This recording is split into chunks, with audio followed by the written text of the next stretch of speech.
Hello नमस्कार दोस्तों, मैं कुमार गजेंद्र स्वागत करता हूं आपके अपने YouTube channel Kumar Gajendra sir पर। तो दोस्तों, मैं आपके लिए लेकर के आया हूं जो आधुनिक इतिहास की महत्वपूर्ण घटनाएं हैं, वो सभी घटनाएं एक साथ आपके सामने लाने का प्रयास किया है। ये घटनाओं को लाने का पीछे का उद्देश्य ये था कि आपने एनालिसिस किया होगा कि जितने भी अभी तक शिफ्टों के एग्ज़ाम हो चुके हैं रेलवे के, उनमें ये डायरेक्ट फैक्ट पूछे जा रहे हैं कि चंपारण सत्याग्रह कब हुआ, क्यों हुआ और किसके किसके द्वारा ये किया गया। या फिर डायरेक्टली पूछ लिया जाता है कि असहयोग आंदोलन कब शुरू हुआ, स्वराज पार्टी की स्थापना कब की गई। तो वो सभी चीज़ें मैंने आपके सामने लाने का प्रयास किया है। तो शुरू करते हैं वन बाय वन सभी को देखते हुए। तो 1917 में आपका शुरू हुआ था चंपारण सत्याग्रह। तो चंपारण जो सत्याग्रह है, इसके शुरू होने का मुख्य उद्देश्य क्या था?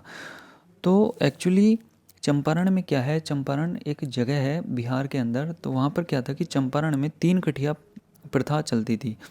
तो तीन कठिया प्रथा क्या थी कि जिसमें किसानों को अपनी ज़मीन का 3/20 जो भाग होता था उस पर नील की खेती करनी पड़ती थी।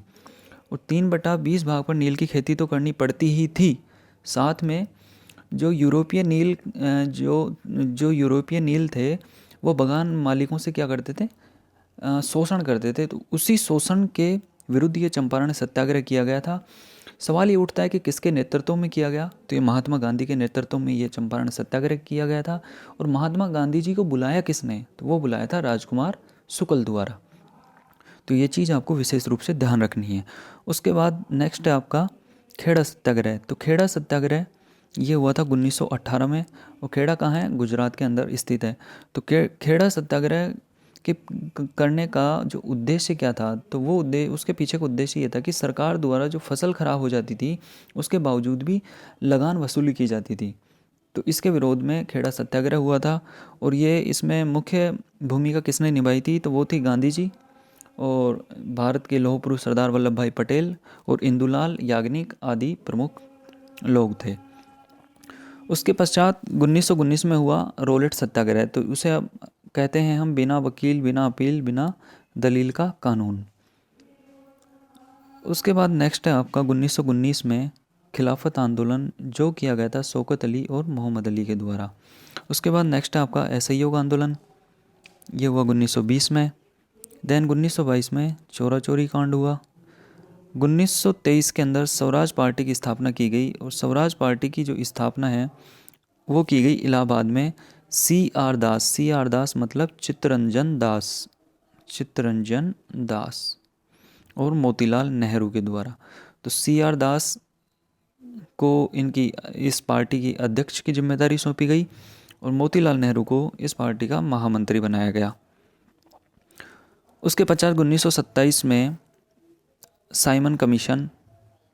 तो नवंबर 1927 में ब्रिटिश सरकार द्वारा जॉन साइमन की अध्यक्षता में इसके गठन की घोषणा की गई और 1928 में साइमन कमीशन भारत आया था। तो ये चीज़ आपको विशेष रूप से ध्यान रखनी है। उसके बाद 1928 में नेहरू रिपोर्ट। तो नेहरू रिपोर्ट में भाषाई आधार पर प्रांतों का गठन, वयस्क मताधिकार और पृथक निर्वाचन मंडल की समाप्ति के बारे में उल्लेख था। इसके बाद नेक्स्ट आपका 1928 में बारदोली सत्याग्रह। ये वन लाइनर क्वेश्चन है, डायरेक्ट एग्जाम में पूछे जाते हैं।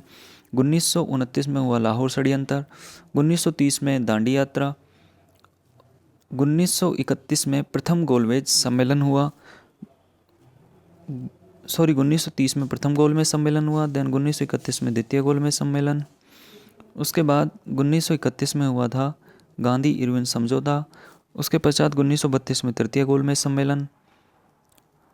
उसके पश्चात 1932 में पूना पैक्ट। और ये पूना पैक्ट हुआ था महात्मा गांधी और सुभाष चंद्र बोस के मध्य।